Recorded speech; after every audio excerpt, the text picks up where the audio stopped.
오늘 우리 말씀 디모데후서 2장 우리 3절 4절 우리 말씀 함께 우리 말씀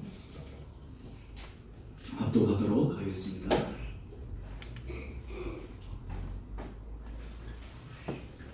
디모데후서 2장 우리 3절 4절 말씀입니다. 우리 다 같이 한 목소리로 함께 우리 말씀을 합독하십시다. 너는 그리스도 예수의 좋은 병사로 나와 함께 고난을 받으라. 병사로 복무하는 자는 자기 생활에 얽매이는 자가 하나도 없나니 이는 병사로 모집한 자를 기쁘게 하려 함이라. 아멘. 오늘 11월 14일 우리 수요일 우리 주 앞에 나오신 여러분 한 분 한 분들을 주님 이름으로 축복합니다. 어디 이번 한 주 우리 월화수 주일 지나서 잘 지내셨습니까? 네, 하나님께서 내 가운데 여러분의 삶을 붙들어 주시기를 원합니다. 또 우리 구집사님 또 찬양하면서 또 귀한 간증도 이렇게 나눠주셔서 감사한데요. 오늘 우리 삶 가운데서 오늘가 주시는 말씀을 통해서 하나님께서 우리들에게 위로해 주시기를 원합니다. 제가 지난 수요일에 우리가 예수 그리스도 안에서 우리가 강하고 또 하나님 앞에서 충성스러운 사람으로 살아가기를 권면하는 말씀을 듣고 오늘 그런 모습을 몇 가지 비유를 통해서 우리들에게 설명하고 있는데 첫 번째 비유인 우리 3절 4절 이 병사에 관한 비유를 통해서 우리가 함께 말씀의 은혜 나누기를 원합니다. 오늘 제가 설교의 제목을 예수의 좋은 병사, 다른 말로 하면 예수의 좋은 군병이라고 우리가 표현할 수가 있을 것입니다. 오늘 여러분 우리가 인생에 있어서 이 병사, 군사라고 하는 이 단어, 이 개념을 우리는 잘 사용하고 있지 않습니다. 또한 동시에 이것을 저도 설교 시간에 그렇게 이렇게 많이 인용하고 쓰는 단어들이 아닌데 오늘 우리가 이 말씀을 보면서 참 이 안에는 굉장한 의미가 담겨 있고 또 어떤 의미에서 우리 삶 가운데서 그리스도의 군사로 그리스도의 병사로 살아가는 것이 어떤 것인가 라고 하는 이 모습을 통해 우리가 삶 가운데 큰 위로와 힘을 받을 수 있을 것이라 생각합니다. 이 병사, 군사가 존재하는 이유가 무엇이죠? 군인이 있고 군사가 있고 병사가 있다라고 하는 것은 어떤 전제가 있을 때 이 군인이 있습니까? 전쟁이 있다는 거죠. 전쟁이 없다면 군인이 있을 수가 없죠. 한마디로 얘기해서 전쟁이 전제가 되기 때문에 이 군사라는 개념이 존재한다라고 하는 거예요. 오늘 예수의 좋은 병사다라고 하는 것은 여기에 숨겨진 의미가 있습니다. 그 의미가 무엇이냐면 우리의 삶 가운데서는 치열한 전쟁이 전제되어 있다라고 하는 거예요. 많은 경우에 우리의 삶에 있어서 치열한 전쟁이 있다라고 하는 이 전제를 우리가 망각하고 살아가게 되면 사실 삶에 있어서 여러 가지 일들에 대해서 해석하기 어려운 부분들이 있는데 오늘 우리가 그리스도의 군사다, 그리스도의 병사다 라고 하는 그 전제에는 우리 삶에는 치열한 전쟁이 있다라고 하는 거예요. 이 치열한 전쟁인데 특별히 이 전쟁에서 우리가 깊게 살펴보아야 될 것은 거기에는 영적인 전쟁이 있다라고 하는 거예요. 우리 모든 그리스도인들은 사실 어떤 의미에서 매 순간마다 치열한 영적 전쟁의 그 최전선에서 살아가고 있다. 그렇기 때문에 우리가 예수 그리스도의 군사와 군병이 되어서 우리가 제대로 우리 마음과 우리 삶을 딱 주장하지 않으면 그 전쟁에서 우리는 이기든 지든 둘 중에 하나의 결과가 나타나야 될 텐데 우리도 모르는 사이에 계속해서 이 영적인 전쟁에서 지고 결국에는 물러서서 나중에는 극적으로 큰 패퇴를 당할 수밖에 없는 그런 상황이 있다라고 하는 것을 오늘 우리가 이 말씀에 깊은 전제가 되어 있다라는 것을 생각하고 오늘 우리가 말씀을 함께 같이 묵상하기를 원합니다. 오늘 이 디모데후서 2장 3절을 보면 여기 군사, 이 병사라고 표현하는 여기에 하나의 수식어가 담겨져 있어요. 그것이 무엇이냐면 너는 그리스도 예수의 좋은 병사. 여러분 우리 한 사람 한 사람이 예수 그리스도의 군병이요 예수 그리스도의 병사라고 하는 것을 여러분들 믿음으로 고백하십니까? 그런데 여기에 또 하나의 단어가 포함되어 있는데 거기에 그 단어가 뭐냐면 좋은 병사예요. 이것이 어떤 의미인가요? 예수 그리스도의 군사 중에 예수 그리스도의 군병 중에 좋은 병사도 있고 그렇지 못한 병사도 있고 라고 하는 것이죠. 여러분 잘 알다시피 제가 이 군대에서 이 특전사를 나왔잖아요. 여러분들 저희 보면 그 우리 전도사님 그러더라고. 아니 목사님이 특전사 나오셨어요? 그래가지고 아니 목사님 어떻게 특전사 나올 수 있어요? 그랬죠. 저는 사실 왜 제가 특전사 가는지 저도 아직까지 지금도 이해를 못하고 있습니다. 제가 이 장교 훈련을 받을 때 그때 이 특전사에서 이 특전사에 지원하라고 이 지원하는 사람들이 와요. 그러면서 이제 쫙 서 있는데 뭐 등치도 좋고 또 그리고 이 유단자들 이런 친구들은 당연히 그냥 제일 우선순위로 이 특전사에 지원하라고 막 그래요. 그래서 저도 서 있는데 갑자기 지원관이 저한테 특전사 지원하라는 거예요 저한테. 그래서 제가 무슨 말씀이냐고 제가 왜 특전사를 가냐고 제가 그렇게 얘기했죠. 그래서 그냥 흘려버리고 말 것이죠. 그래서 제가 이제 전방에 8사단에서 1년 근무했습니다. 그때 소대장으로 이제 근무를 했는데 그때 근무하고 나서 보통 이 단기 제가 이제 학사장교니까 36개월 군 복무를 하는데 이 복무를 하면 보통은 그 한 군데에서 군 생활을 마무리하게 되어 있어요. 보통 옮기지 않아요.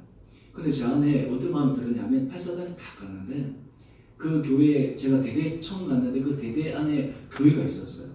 그때 제가 하나님 앞에 기도하기를 하나님 내가 소대장 하면서 내가 이 교회를 섬기겠습니다. 왜냐하면 제가 그때 신대원 제가 입학하고 휴학하고 갔거든요. 실제로는 신대원 공부를 하나도 하지 않았는데 제 이력서에는 신대원 휴학 이렇게 되어 있는 거예요. 그래서 사람들이 보면 제가 전도사인 것처럼 알죠. 저는 한 번도 이 전도사 훈련 받은 적도 없는데 근데 제 마음에 나는 이 대대교회를 내가 섬겨야 되겠다. 그래서 제가 그 대대교회를 이 소대장 하면서 섬겼어요. 그래서 매일 주일마다 제가 설교하고 수요일날 설교하고 또 그 정도에 가르치고 그러니까 이 주말마다 보통 제가 근무가 없는 날이면 뭐 우리 장로님 잘 아실 텐데 이 뭐 장로들은 이 영위에 나갈 수도 있고 그렇잖아요. 근데 저는 나가지를 못하죠. 맨날 거기 있고 제 친구 다른 그 장로들이 그래요. 호수이 처음에 호수이였죠. 나중에 호중이 되는데 호중이 야 너 뭐 그렇게 교회가 중요하다고 거기 매여가지고 맨날 주일에 붙어있고 야 군종대 그거 챙기고 막 그렇게 하냐 막 그러더라고요. 그래서 제가 뭐 말은 못하고 제 마음속에 나는 이 교회를 좀 섬겨야 되겠다라는 결단이 있었기 때문에 시작하기도 했는데 이 마음을 우리 연대 목사님이 아셨는지 연대에는 밑에 예하 대대가 3개가 있고 연대 본부가 있으니까 총 교회가 4개가 있는 거예요. 그래서 연대 목사님이 사실 돌아가면서 예배를 드려야 되는데 이 제가 다 이력서 보니까 신대원 휴학하고 왔잖아요. 그래서 저도 그냥 이게 뭐 예배 인도하고 하니까 연대 목사님이 어느 날 저를 탁 부르시더니 부모 목사님이 호중이가 앞으로 이 교회를 맡아서 목회자처럼 좀 하라고 앞으로 나는 이 교회 오지 않겠다고 딱 선포를 해버리시는 거예요. 나는 이제 다른 교회 막 다니겠다고. 하여튼 제가 이제 그 와중 속에 이 교회를 개수했습니다. 그런데 하나님께서 저한테 어떤 마음을 주셨냐면 그런 마음을 주셨어요. 너 이 교회 열심히 섬기고 하면 내가 이 8사단에서 너 다른 데로 옮길 수 있는 내가 기회를 주겠다 라고 하나님께서 저한테 말씀하시는데 제가 그때는 하나님 무슨 말씀이세요? 뭐 그런 옮긴 전례도 없고 그런데 이제 그런데 한 1년 좀 지났는데 우리 대대에 새로 대대장님이 바뀌셨어요. 이분 3사 출신이신데 이분이 대대장으로 부임하기 전에 몰래 우리 대대에 이게 순찰하러 온 거예요. 그러면서 이분이 제일 먼저 어디를 갔냐면 대대 교회를 간 거예요. 그래서 그때 겨울에는 제가 휴가 중이었거든요. 일주일 동안 휴가 중이었는데 대대 교회를 보고 가시고 그러고 나서 이제 이분이 부임하고 나서 저를 막 찾는다라고 하는 거예요. 그래서 제가 깜짝 놀라가지고 왜 갑자기 나를 휴가 중에 이제 돌아오는데 찾지? 근데 가봤더니 그분이 저한테 그러더라고요. 호중이 그동안 너무 고생 많았다고. 내가 이 대대교회 보면서 내가 사실 독실한 내가 기독교 신자인데 내가 앞으로 이 교회에 필요한 거 내가 다 지원하겠다 라고 그렇게 말씀하시더라고요. 그러면서 그분이 이 대대교회 이 교회를 예배를 드리는데요. 그분은 대대장이고 저는 일개 중이잖아요.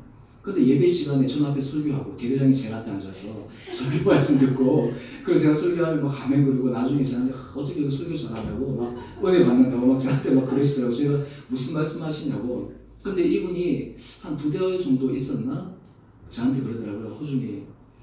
호중이 지금 후방으로 나갈 수 있는 기회가 생겼는데 내가 호중이를 사인을 했어. 그래서 제가 한편으로 너무 감사했죠. 그러면서 1년 동안 열심히 수고했으니까 이제 남은 군생활 좀 후방에서 좀 편하게 생활해. 그래서 사인을 했다는 거예요.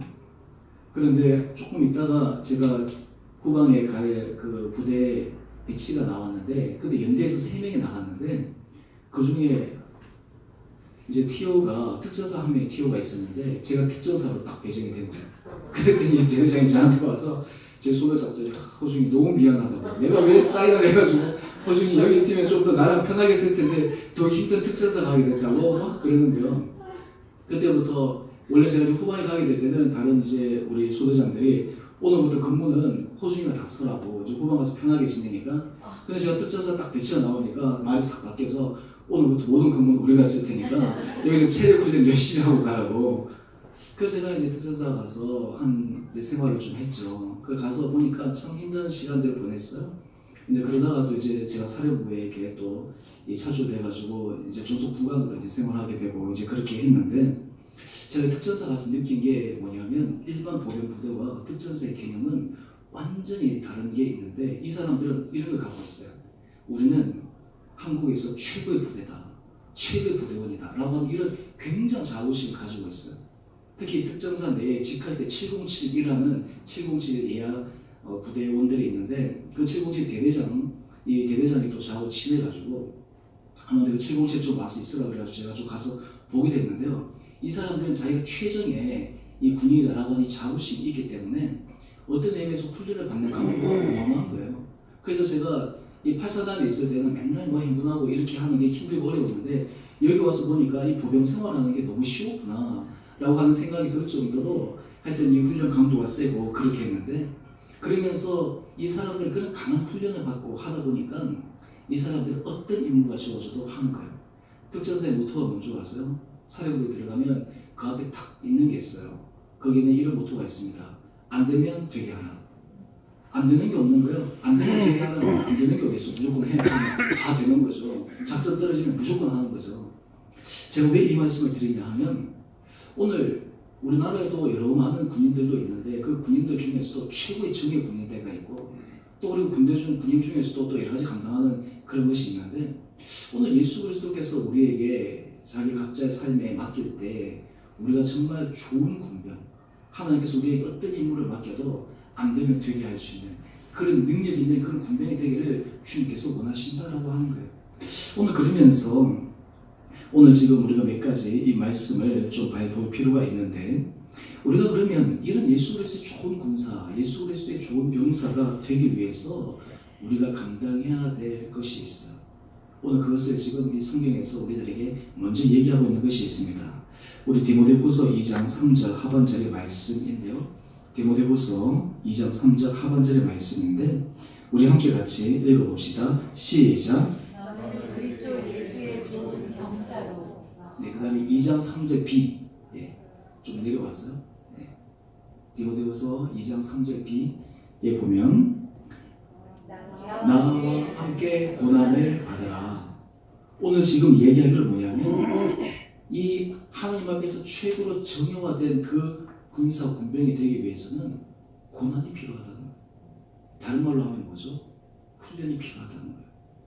여러분 우리가 삶을 살아가면서 우리 삶에는 끊임없는 이 영적인 훈련을 받을 수밖에 없는 고난에 직면하고 있습니다. 여러분 하나님께서 우리를 사용하실 때는 사람마다 예를 들어서 하나님께서 강한 사람으로 하나님께서 정말 쓰실 만한 그런 그릇으로 우리를 훈련시켜 나가기 위해서는 그 사람이 정금같이 단련되고 순금같이 단련되어질 수 있는 그런 여러 가지 어려움과 힘든 고난들을 통과해야 돼요. 그것이 없으면 우리는 조그마한 것에 금방 끼워져 버리고 맙니다. 여러분 저를 보면 제가 온실 속에 화초처럼 자란 것 같습니까? 아니면 그냥 막 이렇게 잡초처럼 자란 것 같습니까? 아마 대부분 사람들이 저를 보면 우리 목사님 온실 속에 화초처럼 자란 것처럼 예? 어릴 때부터 그냥 뭐 좋은 가정환경에서 뭐 좋은 부모님 만나고 또 아버님 목회하시고 또 그리고 뭐 미국 가서 유학도 하고 이러면서 어떤 의미에서 그냥 순탄한 길을 갔으니까 마치 온실 속의 화초처럼 그렇게 했다. 대부분 그렇게 보죠. 사실 뭐 맞는 말이기도 하지만 아내하고 저하고 어제 얘기를 하면서 여보 당신은 그렇게 본대. 그래서 그거 좋은 말이다. 그래서 아내가 웃더라고요.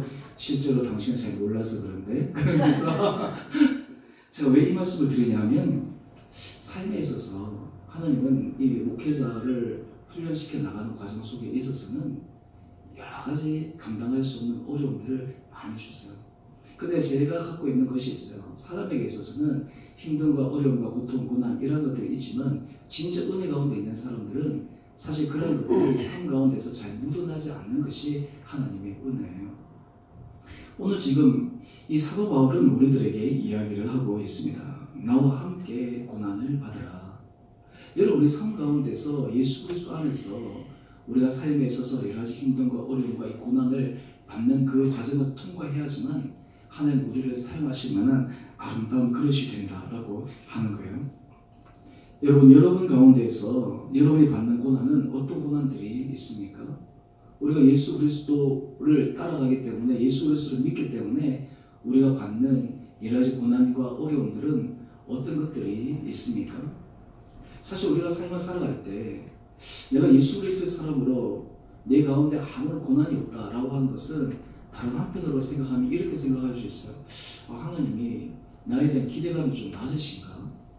왜 하나님이 내 삶에 있어서 평탄함도 주시긴 하시지만 그렇게도 생각해 보일 수도 있어요. 왜냐하면 성경의 많은 인물들은 하나님의 부름, 하나님의 쓰임을 받았을 때 그 사람들의 인생이 어떤 의미에서는 평탄한 것 같지만 하나님 앞에서 여러 가지 힘듦과 어려움과 고난의 순간들을 통과할 때 하나님께서 그 사람을 놀라운 자리로 이끌어 가시는 것을 우리는 확인할 수가 있거든요. 오늘 그래서 베드로전서 4장 12절, 13절 말씀은 우리들로 하여금 굉장히 귀한 위로의 말씀을 주고 있습니다. 제가 말씀을 읽어보겠습니다. 사랑하는 자들아, 내일 연단하려고 오는 불시험을 이상한 일을 당하는 것 같이 이상히 여기지 말고 오히려 너희가 그리스도의 고난에 참여하는 것으로 즐거워하라. 이는 그의 영광을 나타나실 때에 너희로 즐거워하고 기뻐하게 하려 함이라. 어떤 사람들은 사실 이 그리스도의 고난이 하면 굉장히 거창한 줄 알아요. 근데 실제로 우리가 그리스도의 고난이라고 하는 것은 굉장히 사소한 것에서부터 하나님께서 우리에게 주실 때가 있습니다. 예를 들어서 우리가 신앙생활하는 데 있어서 부부간에도 신앙의 차이가 있을 수 있잖아요. 예를 들어서 더 잘 믿는 한쪽이 있고 또 그리고 좀 덜 믿는 그런 쪽이 있는데 문제는 그 가운데서 서로에 대해서 격려하고 이렇게 대하면 되는데 만약에 신앙에 대해서 신앙이라는 그 이유만으로 서로에 대해서 이렇게 핍박 아닌 너 지금 예수 믿는데 너 그것밖에 안 돼. 특히 우리가 이 불신 결혼을 하게 되면 어려운 게 뭐냐면 처음에는 그렇잖아요. 내가 이 사람과 결혼해가지고 내가 이 사람을 예수 믿게 만들어야지. 그렇게 생각하는데 그것보다 어려운 게 없거든요, 사실은. 왜냐하면 이 불신 결혼을 하게 되면 이 상대방은 이렇게 생각하거든요. 너 나한테 잘하면 내가 교회 가지고 내가 잘못하면 내가 교회 안 가지고 막 이렇게 되잖아요. 그러니까 보니까 이 와이프 입장에서 남편을 교회 가게 해야 되니까 어떻게 해야 되는가요? 온갖 자존심을 다 그냥 버리고 어떻게 해야지 막 잘 보여야 되잖아요. 그러니까 남편이 이런 생각하잖아요. 야, 내가 정말 이런 일을 내가 해야 되나?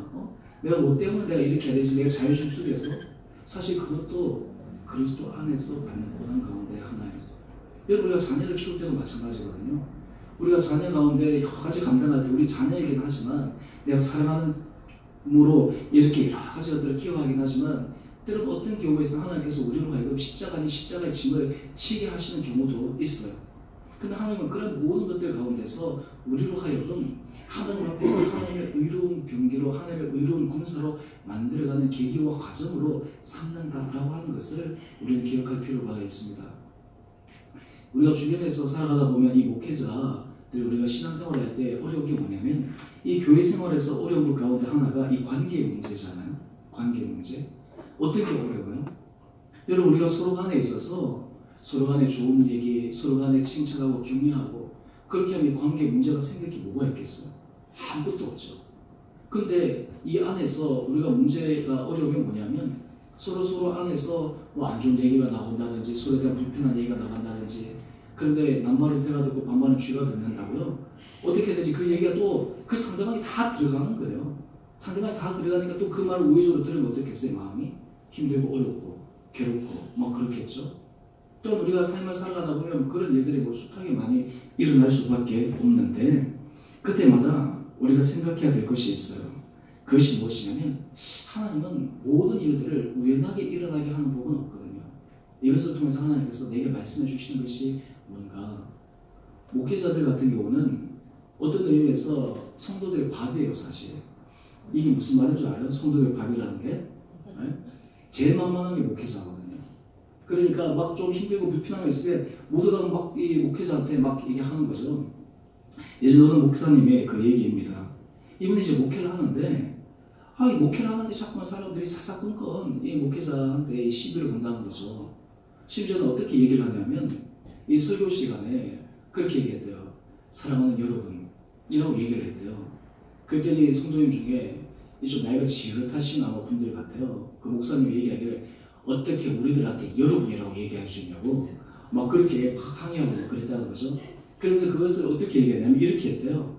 제가 이 설교를 좀 듣고 좀 은혜를 좀 받으라. 그러면서 이 소위 말해서 한국에서 잘 나가는 유명한 목사님 설교를 테이프를 딱 들고 온대요.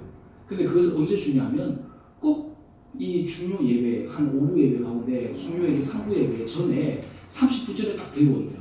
목사님 제가 이번에 이 설교 너무 은혜 받았는데 목사님 은혜 받기 원합니다. 한번 들어보세요 하고 꼭 설교 30분 전에 딱 준다는데요. 이 목사님 막 안에서 막 불불불 일어나는 거죠. 속 겉으로는 어떻게 해요? 네 알겠습니다. 감사합니다. 제가 듣고 은혜 받겠습니다 하고 속으로는 어떻게 이럴 수 있지 막 불불불 막 올라오는 거죠. 그래서 한 번은 이분이 못 참고 막 그렇게 얘기했대요. 올라가서 제가 여러분들 그러면 사랑하는 여러분이라고 하지 제가 여러분들 그건 너희들이라고 하겠네. 이렇게 그냥 맞다고 막 얘기를 해버린 거예요. 그랬더니 막 송구 더 얘기 듣고 이제 더 풀이 나가지고 아니 어떻게 우리한테 너희라고 얘기할 수 있냐고 막 그러면서 서로 이렇게 완전 붙은 거죠. 근데 이 목사님이 나중에 고백한 거예요. 제가 그 목회를 하면서 하나님께서 잘 얘기해 주신 그 음성을 못 들었다는 거예요. 그게 뭐냐면 그 사람을 통해서 하나님께서 자기를 낮추시고 다뤄가기를 원하시는 그 하나님의 백성이 자기를 순종하지 못했다는 것을 깨달았다는 거예요. 그래서 이 목사님이 그런 고백을 해요. 너무너무 스트레스 받아가지고 나중에는 불면증에 시달려가지고요. 약을 안 먹으면 잠을 못 잘 정도까지 되고 심지어는 약을 먹어도 잠을 못 자고 그래서 이게 막 불면증이 얼마나 심해졌냐면 막 일주일 넘어가고 막 그렇게 될 정도로 되고 이 나중에는 잠을 못 자고 많이 비몽사몽간에 가는 것이 아니겠어요? 그러다 한계점이 딱 다르니까 이제 자기가 더 이상 감당할 수 없어서 눈을 떠서 딱 일어나 보니까 제가 병원에 입원해 있더래요. 병원에 입원해가지고 자게 만드는 거죠. 그것도 어느 병원에 입원시켰냐면 정신병원. 왜냐면 잠을 못 자니까 그쪽을 맡게 해야 되니까. 근데 자기 인생은 끝이라고 생각했는데 그때 이 목사님의 고백이에요. 뭐냐면 하나님께서 넌 힘으로 목회 잘할 수 있다고 생각했지. 넌 실력 있다고 생각했지. 너 큰 교회에서 너 부목사 하면서 대형 교회 있었으니까 너 웬만한 교회 할 수 있다고 생각했지. 너 지금 이 교회 와서 처음보다 많이 부흥시켰으니까 네가 능력이 있다고 생각했지. 너 한 게 아무것도 아니야. 그때 이 목사님이 하나님의 음성을 듣고 깨지는 거예요. 그러면서 이분이 하나님 맞습니다. 제가 정말 새롭게 하겠습니다. 그래서 각설하고 그래서 이분이 이제 다르게 이제 교회를 임지를 옮겨서 또 교회를 시작하기 전에 또 하나님께서 거기에 놀라운 은혜를 허락하여 주셨는데요. 사람마다 이 여러 가지 하나님께서 훈련시키는 방법들이 다양한 거예요. 그런데 우리가 이 가운데서 꼭 기억해야 될 것이 있는데 무엇이냐면 하나님은 그 테스트와 그 상황 가운데서 피하잖아요. 그 상황 가운데서 물러서잖아요. 그러면 그것이 우리에게 지나가는 것이 아니고 반복이 돼요. 또 그 일을 만나게 돼요. 그 일은 거기 안에서 해결될 수 있도록 하나님 앞에 자기 자신을 철저하게 못 박는 그런 훈련들이 필요한 거거든요. 우리가 그리스도의 좋은 병사가 되었다라고 하는 것은 우리가 여러 가지 힘듦과 어려움과 고난 가운데 있을 때 하나님이 우리를 통해서 강해지기를 원하시는 거예요. 우리로 하나님 앞에서 끼어지지 않는 그런 정금 같은 그릇이 될 수 있도록 하나님께서 우리를 만드시기를 원하신다라고 하는 거예요. 우리가 이것을 통과하지 못하면 하나님께서 우리를 사용하실 수 있는 그런 은혜가 우리 가운데 있을 수가 없다라고 하는 것이죠.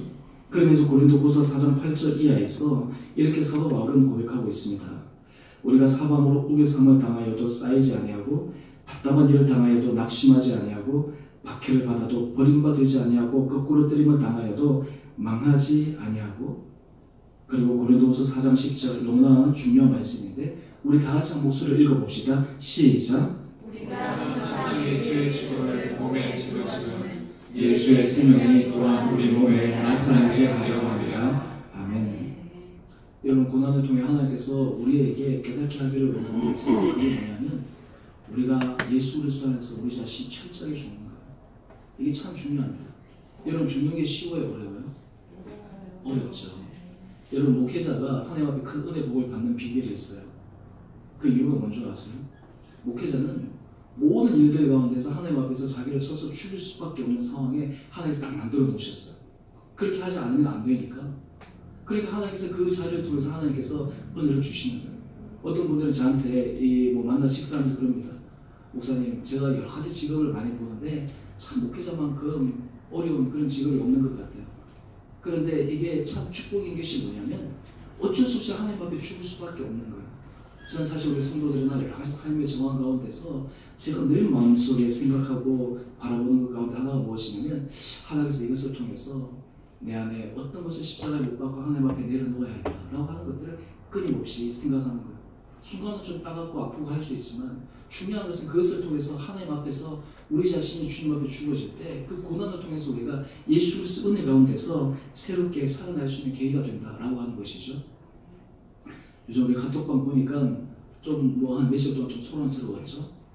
아시는 분들이 있고 그렇긴 한데 오늘 갑자기 현솔 형제가 난데없이 또 이 통 나가지고 저하고 이제 한 번씩 통화하고 이제 그랬는데 제가 이제 식사했죠. 저하고 좀 얘기도 하고 이제 그렇게 하는데 그러면서 저는 이제 그런 마음이 드는 거예요. 어떤 마음이 드냐면 지금 하나님께서 우리에게 주시는 것 이 하나하나 이런 모든 부분들에 있어서 우리로 하여금 지금 하나님의 마음을 품고 우리가 하나님 앞에서 더 사랑함으로 우리가 더 보듬고 사랑하고 끌어안는 그런 계기를 하나님께서 만들어 주시는구나. 오히려 이게 하나님께서 우리에게 주시는 정말 귀한 축복의 통로구나 라는 그런 생각을 드는 거죠. 여러분 고난에 하나님께서 우리와 함께 하신 이 고난은 우리에게 축복과 고난이 우리에게 삶에 있어서 믿음의 감당 삶을 끌어올릴 수 있는 계기가 될 수 있지만 이 고난이 우리 힘으로 우리 능력으로 우리 힘으로 우리 존재로 한다고 할 때 그것이 무너지게 되면 결국에 우리 삶이 완전히 무너지게 되는 그런 결과가 있지 않겠어요? 그 다음 이 예수 그리스도의 좋은 병사는 모접한 자를 기쁘게 하는 사람입니다. 우리 디모데후서 2장 4절 말씀인데요. 우리 다 같이 한 목소리로 함께 읽어봅시다. 시작. 병사로 무마하는 자는 자기 생활에 얽매이는 자가 하나도 없나니 이는 병사로 모집한 자를 기쁘게 하려 함이라. 아멘. 여러분 이게 중요해요. 왜 하나님이 우리를 고난을 통해 어려움을 통해 훈련시켜 나가시는가? 이유는 하나예요. 우리를 모집한 자를 기쁘게 하기 위해서입니다. 여러분 우리는 사실 우리 삶의 본성 자체는 하나님을 기쁘시게 하기보다는 우리를 기쁘게 하고 우리를 만족시키려고 하는 그런 강한 마음들을 가지고 있습니다. 제럴드 메이라고 하는 사람이 굉장히 참 오늘 현대인들에게 인사이트 있는 그런 이야기를 했는데요. 사람들은 이 세상에서 자기 안전을 위해 자기 만족을 위해 가지고 있는 세 가지 신이 있대요. 첫 번째 신이 뭐냐면 소유라는 거예요. 소유를 통해서 자기 만족을 추구하려고 하는 것이죠. 두 번째가 뭐냐면 권력이라는 거예요. 힘이라고 하는 거예요. 사람마다 이 힘에 대한 갈망들은 있게 되잖아요. 또 그게 심리학적으로도 하나의 근본적인 원동력이 되기도 하고요. 세 번째가 뭐냐면 이게 참 중요한데요. 인간관계가 관계가 내 가운데서 안정을 줄 수 있는 그런 근본적인 것이 된다는 거예요. 근데 여러분 여기서 제가 세 가지 신이라고 얘기했잖아요. 여기서 중요한 것은 그런 모든 관계와 이런 것들을 통해서 우리가 궁극적으로 추구해야 될 중요한 것이 있는데 그것이 무엇이냐면 내가 나를 모집한 자를 기쁘게 하는 하나님을 기쁘시게 하는 그러한 가치가 이 가운데서 구현되어질 수 있는가라고 하는 거예요. 어떤 사람에게는 소유와 권력과 인간관계가 하나님을 기쁘시게 하는 데 쓰임을 받은 사람들이 있어요. 어떤 사람들은 소유와 권력과 이 인간관계가 하나님을 기쁘시게 하지 못하는 대로 살될 때가 있어요. 오늘 우리가 중요한 것은 우리가 그리스도의 군사다, 그리스도의 병사다라고 했을 때 우리에게 가장 중요한 핵심 개념이 있어요. 그 개념은 무엇이냐면 나를 모집한 자를 기쁘게 하기 위한 것이 바로 이 그리스도의 군사에 있어서 가장 핵심적인 개념이다라고 하는 거예요. 그렇기 때문에 이 군사에게 필요한 것이 제가 지난주에도 말씀을 드린 것처럼 충성이요, 순종이요, 하나님께서 담대한 마음이라고 말씀을 드린 것이 아니겠습니까? 그러면서 우리가 이 고린도후서 5장 9절 말씀, 우리가 이 말씀을 함께 같이 살펴보기를 원하는데, 고린도후서 5장 9절 말씀 우리 다 같이 한 목소리로 읽어봅시다. 시작. 그렇지 우리는 몸으로 있든지 떠나든지 주를 기쁘시게 하는 자가 되기를 힘쓰노라.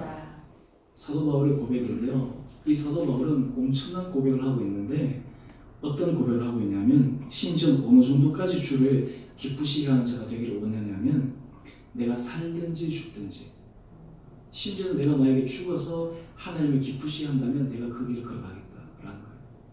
또 하나님께서 만약에 나로 하여금 이 땅 가운데 남겨주시면 그것이 하나님 기쁘시게 하는 일이라면 내가 그것도 감당하겠다라고 하는 것이죠. 중요한 것은 내가 몸으로 있든지 떠나든지 여러 가지 중요한 이 조건들을 뛰어넘어 주를 기쁘시게 하는 자가 되기를 힘쓰는 것, 이것이 중요한 거예요.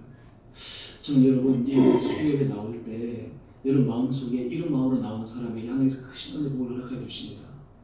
여러분 하나님께서 기뻐하신 사람은 예배의 자리에서 우리 삶을 올려드리는 사람입니다.